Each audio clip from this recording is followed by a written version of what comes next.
Jika di Malang, Jawa Timur, seorang warga terjerat kasus korupsi dan terancam hukuman 20 tahun penjara karena menikmati korupsi 450 juta rupiah, maka kita teringat dengan mantan Menteri Sosial Juliari Batubara yang dituntut 11 tahun penjara dan denda 500 juta rupiah karena diduga menerima suap 32,4 miliar. Adilkah jeratan hukum bansos yang dilakukan seorang warga negara biasa dengan seorang pejabat? Langsung saja kita akan perbincangkan persoalan ini bersama dengan kuasa hukum Juliari Batubara, Magdir Ismail, dan juga pegiat anti korupsi Ferry Amsari.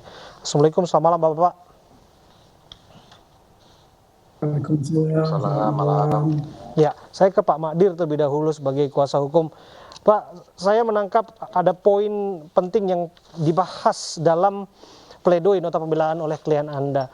Saya menangkap ada paradoks di sana, Pak. Yang mana ada permintaan maaf kepada Pak Presiden yang mengatakan lalai mengawasi jajarannya, setidaknya demikian. Kemudian meminta untuk dibebaskan dari segala penderitaannya.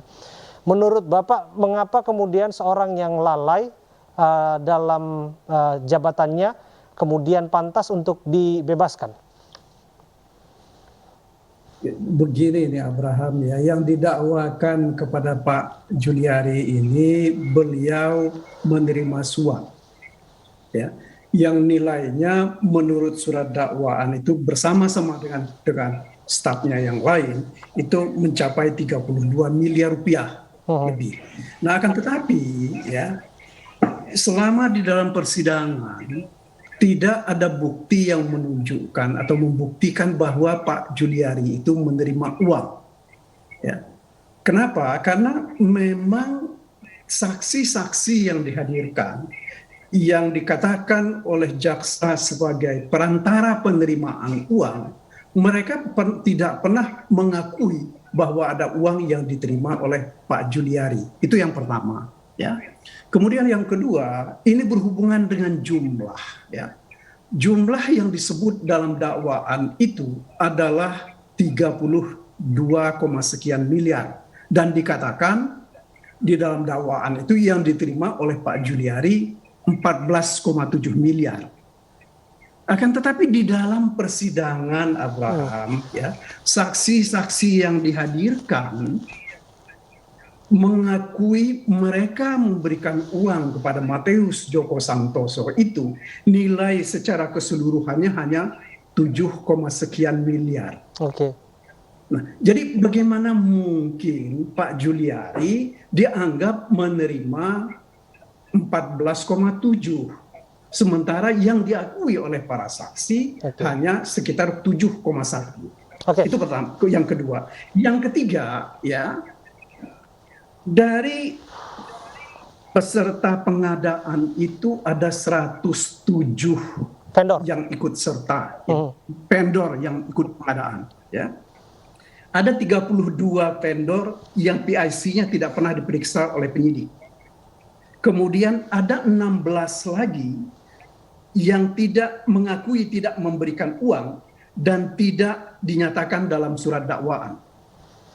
Lantas ada 15 vendor yang PIC-nya tidak dipanggil dan tidak dimintai keterangan, tetapi di dalam surat dakwaan dikatakan memberikan uang yang nilainya 6, sekian miliar.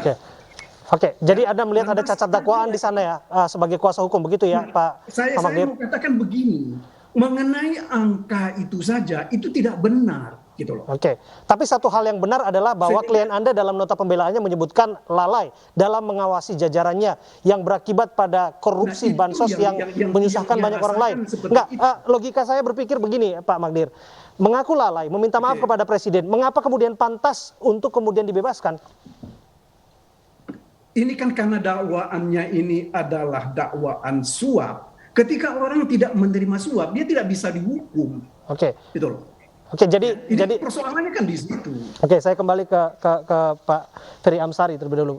Mas Ferry, saya ingin dapat perspektif dari Anda. Nampaknya terdakwa koruptor menjadi apa ya? Nampaknya ada kebiasaan tersendiri untuk meminta maaf kepada pejabat tinggi di negara ini. Tapi saya ingin tahu tanggapan Anda mengenai pledoi Pak Juliari kemarin. Ya, pertama tentu saja kalau minta maaf kepada presiden biasanya proses hukum sudah selesai ya. Karena ini masih proses persidangan dan meminta maaf berarti kurang lebih mengakui perbuatan. Hanya yang memang saya akui Bang Magdir ini kan dikenal sebagai lawyer pintar. Dia detail bermain di hal-hal yang kemudian menjadi kekuatan katakanlah terdakwa gitu ya. Tapi ada hal lain yang perlu kita sadari bahwa tentu saja KPK tidak beranjak dari ruang hampa. Hadirnya tuntutan yang awal mulanya itu direncanakan hukuman mati ya, lalu seumur hidup sampai berkurang menjadi 11 tahun, bagi saya tentu ada bukti yang kuat untuk mengarahkan kesalahan atau penerimaan uang suap ini kepada Pak Juliari. Hanya saja memang publik bertanya-tanya kenapa dari ancaman yang dulu digadang-gadangkan besar, tiba-tiba merosot begitu ya. Padahal dalam perkara-perkara lain tadi Mas Abraham dan E-News sudah menyampaikan ada beberapa contoh.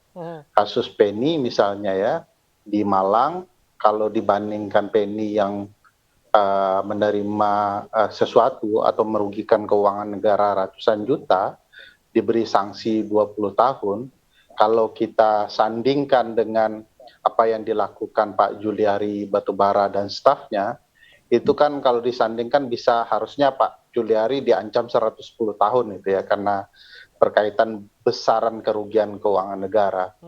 Bahkan kalau disandingkan ini meme yang tersebar di masyarakat ya, kalau disandingkan dengan kasus Mbok Minah yang mencuri 3 biji kakao seharga 2.000, dibandingkan dengan Pak Juliari dan rekan-rekannya yang kemudian merugikan keuangan negara 32,4 miliar, itu kalau disandingkan hukuman Mbok Minah hanya 1 bulan, Pak Juliari harusnya 1,3 juta tahun kalau mau kita menggunakan dalil-dalil konstitusi pasal 28D ya. Kita kan tidak berbicara pengadilan publik, kita bicara due process of law.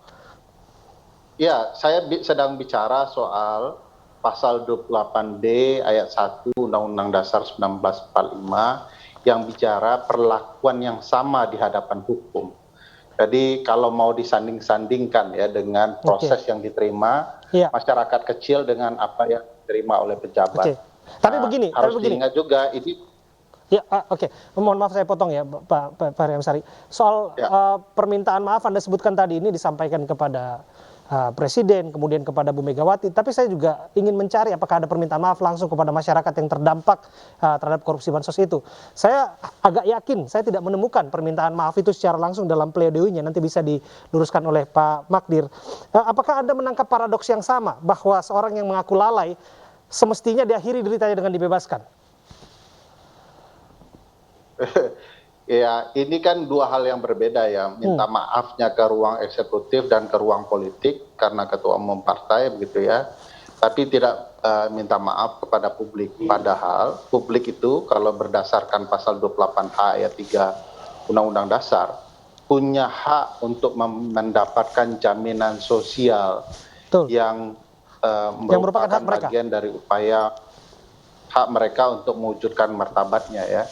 Nah, ada pelanggaran konstitusional terhadap hak rakyat, harusnya rakyat dulu mohon maaf gitu ya, sehingga nanti hakim bisa memberikan kurang lebih alasan yang meringankan untuk menjatuhi hukuman. Tidak digunakannya pendekatan sosial tentu jadi agak aneh ya. Bagi saya ini lebih banyak pendekatan sangat politis ya, di ruang tertentu dengan mengungkapkan nama-nama yang berkuasa, katakanlah begitu ya, sehingga bukan mendapatkan simpati dari hakim bahwa ada kesadaran di sana mengakui kesalahan dan meminta maaf kepada publik yang telah dirugikan. Kita bergeser ke Pak Magdir. Pak Magdir, betulkah demikian pendekatannya politis dan saya tambah dugaan bahwa cuci tangan semuanya diarahkan ke anak buahnya Matius Djoko Santoso? Ya, bagaimana Abraham? Ya, Pak Madir, disebutkan tadi pendekatan yang dilakukan dalam pledoi ini adalah pendekatan politis. Semestinya seorang pejabat publik, seorang menteri sosial meminta maaf langsung kepada masyarakat, utama yang terdampak tidak dapat anggaran bansos itu, gitu loh. Kemudian juga disebutkan, Begini Abraham ya, silakan. yang kita mesti melihat persoalan ini kan dilihat dari sisi hukum pidananya.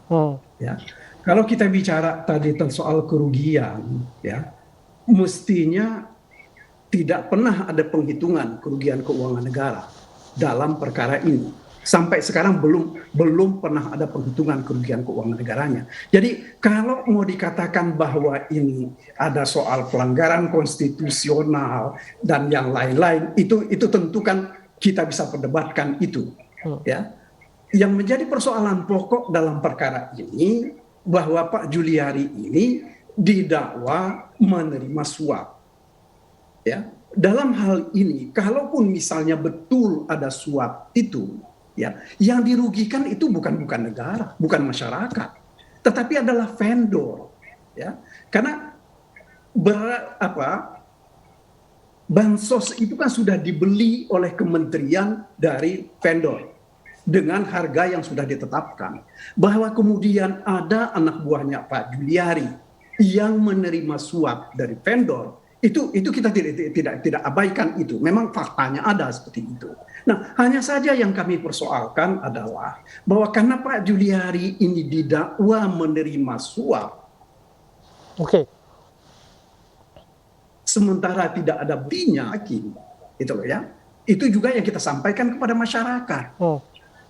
Ya, saya menangkap ada keganjilan di sini bahwa sejumlah vendor disebutkan dalam tuntutan jaksa memberikan uang kepada Pak Juliari selaku terdakwa. Namun disebutkan tadi tidak ada yang langsung mengaku kepada Pak Juliari, begitu Pak Ferry, memberinya ke Matius Joko. Jadi apa yang ganjil dari persidangan ini?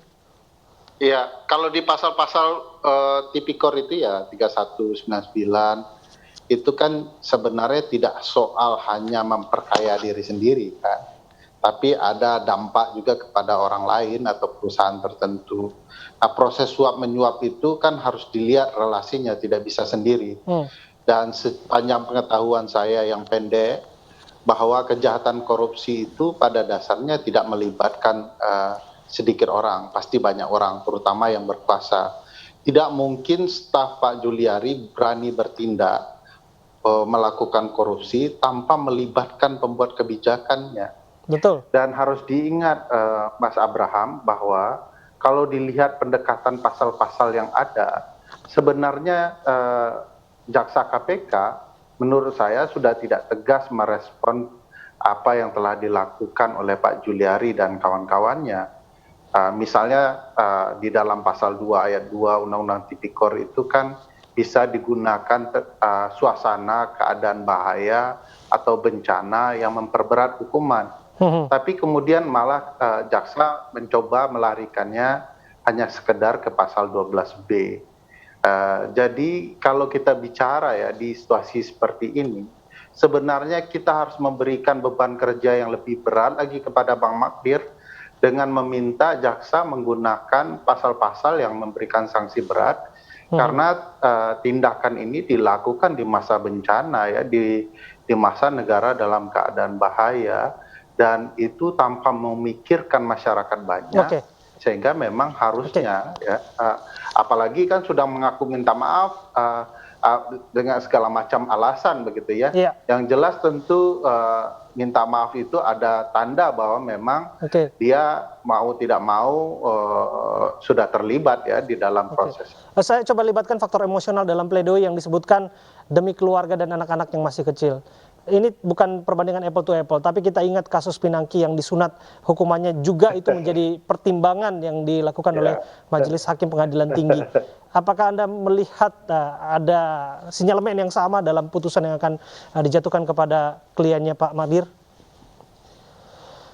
Ya, saya melihat suasana kebatinan lah kalau boleh ya, tapi tentu saja ini bukan maksudnya klinik, tapi suasana yang bisa dilihat dari kasus sebelumnya, bahwa ada nuansa untuk memperingan hukuman bagi pelaku tindak pidana korupsi. Dan iramanya kan sama ya, jadi intuisi yang kita gunakan juga mestinya sama.